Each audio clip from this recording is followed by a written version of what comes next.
बिस्मिल्लाहिर्रहमानिर्रहीम। अस्सलाम वालेकुम दोस्तों, आवां लियाकत राज पर तव्हां ॾिसी रहियो लियाकत राज पर ऑफिशियल यूट्यूब चैनल।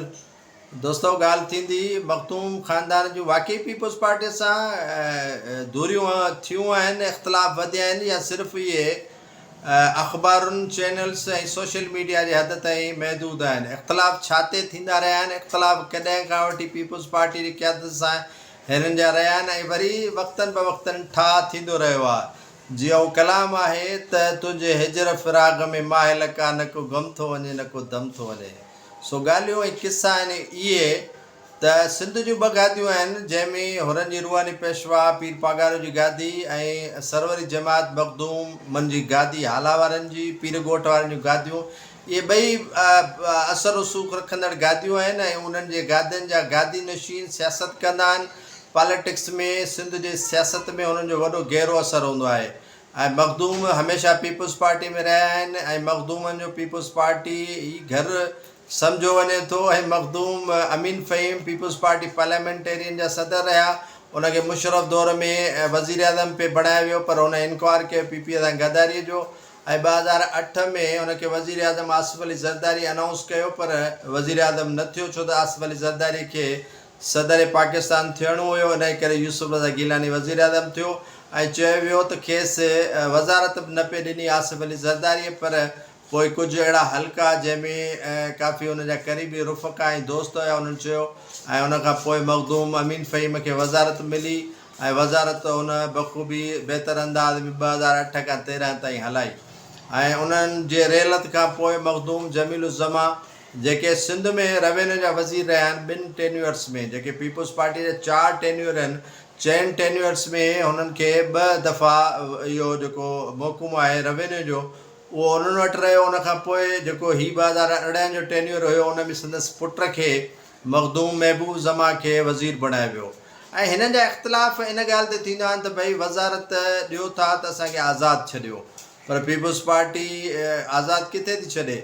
पोइ इहो हणियो वेंदो आहे, थोपियो वेंदो आहे त कंहिं महिल छा तव्हांखे आज़ादु नथो करे, मुराद अली शाह आज़ादु नथो करे। असल में जेके पीपल्स पार्टीअ जा वारिस आहिनि उहे हिननि खे आज़ादु कोन था छॾनि पिया ऐं पीपल्स पार्टी जे वारिसनि खे मखदूम वणनि था या नथा वणनि, या वज़ारतुनि में हुननि खे केतिरी ढील ॾियनि था, इहा त बख़ूबी सिंध जा माण्हू ॼाणनि था। हिन दफ़े जेको आहे सो खेनि वज़ारत न ॾिनी वई रेवेन्यू जी, ऐं रेवेन्यू जी वज़ारत न ॾियण जो सबबु इहो आहे त जेका मेगा करप्शन थी मोटरवे जेको हैदराबाद टू सखर, उन में 1.5 खां 2 अरब रुपया चंदा करप्शन थी। डिप्टी कमिश्नर ऐं मखदूम जमीलुज़्ज़मा जो पर्सनल सेक्रेटरी पीरज़ादो साहिब को आहे, उहो इनवाल्व हुयो, हुनजी गिरफ़्तारी थी। नेब हथां एंटी करप्शन हथां FIA हथां तहक़ीक़ात हली ऐं उहे छिंटा या उहे जेके चवनि त उन्हनि ते मखदूमनि ते पिया ऐं मखदूम यकीननि जेको आहे सो उन मां निकिरी कोन सघिया, छो त जॾहिं उन्हनि जो फ़र्दु को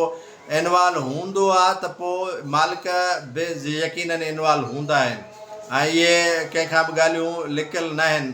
त हाणे उनखे ॾिनो वियो आहे रिहेबिलिटेशन जो जेको आहे खातो मखदूम महबूब ज़मा खे, उन ते मखदूम कावड़ियल आहे। कॾहिं चए थो त आर्मी चीफ सिंध में अमन अमान बहितर कराए ऐं उन ते मोहम्मद अली जेको आहे ॼामोट पीपल्स पार्टी जो अॻुवाण आहे, उहो पहिरियां फंक्शनल लीग में रहिया, मटैरियल सां उन्हनि जो तालुक़ु आहे, त उन्हनि जो चवणु आहे त भई जेकॾहिं पीपल्स पार्टी मखदूमनि खे नथी वणे त छॾे छो था ॾियनि, पीपल्स पार्टी खे छॾे ॾियनि ऐं उन सां लातालुकी ऐलान कनि, पीपल्स पार्टीअ खां परे थियनि। पर मखदूम पीपल्स पार्टी खे छॾनि बि कोन था ऐं मुख़्तलिफ़ तरह सां उहे मेणा ताना ऐं मयारूं बि ॾींदा अचनि था। वरी CM सिंध खे जेकॾहिं मोकिलियो वञे थो त मखदूमनि खे राज़ी करे मुराद अली शाह सां वरी फ़ोटो सेशन थिए थो, ॾाढो खिल भोग थिए थी, मुस्कराईंदे हिकिड़ो फ़ोटो निकिरे थो ऐं अला अला ख़ैरु सलाह, सभु रंजिशूं सभु तकलीफ़ूं साईं जन जूं ख़तमु थी वियूं ऐं कुझु उन्हनि खे ढील ॾिनी वई कंहिं बि खाते में त बाबा तव्हां होली सोली आहियो, तव्हां जेको वणे उहो करे सघो था। ऐं मटैरी जो डिप्टी कमिश्नर, मटैरी जो SP, मटैरी जा असिस्टेंट कमिश्नर, मटैरी जो मुख़्तियारकार, हाला जो मुख़्तियारकार, उहे सभु तव्हांजे चवण ते रखंदासीं। एंटी करप्शन में तव्हांजे ख़िलाफ़ु का तहक़ीक़ात न थींदी।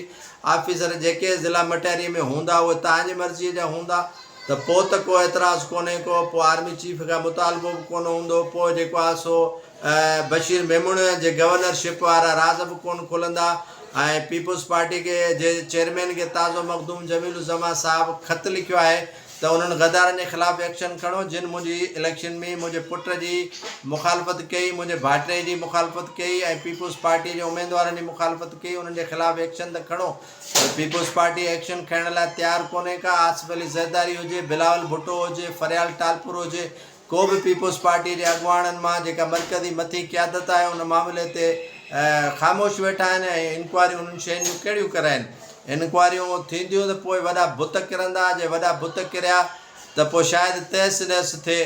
सो मखदूम साहिबान सां पीपल्स पार्टी सां इख़्तिलाफ़ कोन्हनि के। फ़ोटो सेशन थींदो ऐं अनक़रीब तव्हां ॾिसंदव त मखदूम जमीलुज़्ज़मान साहब ॾे वज़ीर आला सिंध ऐं नासिर शाह ऐं कुझु वज़ीर गॾिजी वेंदा ऐं उन खां पोइ खिलंदे नाश्ते ते फ़ोटो निकिरंदो ऐं वाह वाह थींदी। अॻे दफ़े बि तव्हां ॾिठो हूंदो त मुराद अली शाह हली वियो जेको आहे सो मखदूम जमीलुज़्ज़मान साहब ॾे, त पोइ वरी इख़्तिलाफ़ ख़तमु थी विया। वरी जेको आहे सो असुलु ॻाल्हि इहा आहे त मखदूम साहिबान चवनि था त रेवेन्यू जी जेका वज़ारत आहे उहा असांखां न फुरियो, जेका असांखे विरासत में तव्हां वज़ारत ॾिनी आहे उहा ॾियो।